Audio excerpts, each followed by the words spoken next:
Saudara, dari pengembangan kasus dugaan korupsi pembangunan proyek BP2TD Mempawah, Polda Kalbar menyita 2 unit ruko milik mantan Bupati Mempawah, Rian Nursan, yang saat ini sudah dilimpahkan ke Kejati Kalbar. Penyitaan aset tersebut karena diduga dibeli dari uang pengembalian salah satu tersangka berinisial E yang dituntut oleh JPU dengan Undang-Undang Tindak Pidana Pencucian. Lantas, apa itu TPPU? Berikut penjelasan dari pengamat hukum pidana Universitas Tanjung Pura, Dr. Hermansyah.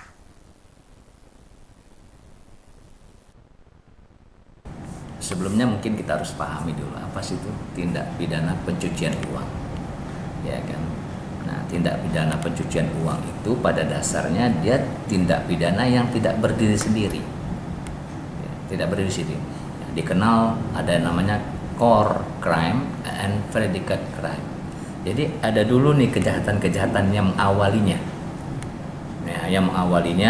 yang kemudian dari kejahatan-kejahatan ini, ya kan, dia memperoleh nilai margin keuntungan atau uang lah, yang oleh dia kemudian dia coba, ya kan, entah proses layering dan sebagainya, menerapkan, menginvestasikan ke dunia-dunia yang dianggap legal. Misalnya nih, saya dapat uang nih dari hasil jual beli narkoba, ya kan, keuntungan saya kan besar. Nah, jual beli narkoba itu sendiri kan sudah tidak boleh, itu masuk tuh di dalam undang-undang itu, ya kan.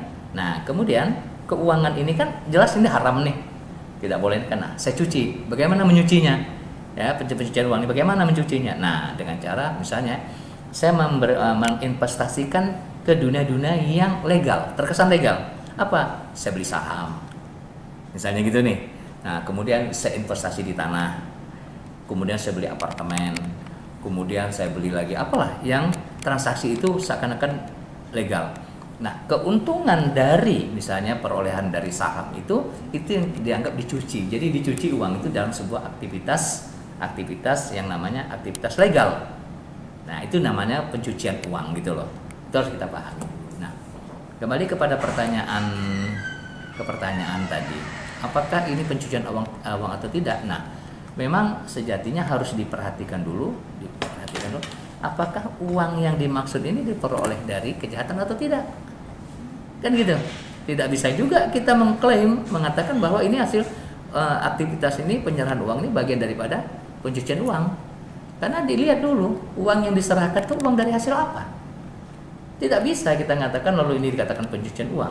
Kalau seandainya memang uangnya memang uang halal, jadi harus dibuktikan dalam konstruksi hukum pidana seperti itu, ya kan, seperti itu. Nah, ya harus kita bedakan pemikiran wacana yang berkembang di ruang publik dengan logikanya sendiri dengan perspektif hukum beda. Nah, beda. Jadi hukum itu harus ada yang namanya predicate core crime, itu harus ada. Harus ada kejahatan dulu yang harus dibuktikan ini. Oh, ternyata Pak Herman ini dia pedagang narkoba. Dari keuntungan itu sekian miliar. Nah, uang yang ini nih yang dikatakan pencucian uang saya investasikan dulu gitu loh. Nah, uang investasi saya beli nanti, kemudian dalam waktu tertentu saya beli tanah lalu saya jual. Nah, jual beli tanah ini kan halal nih.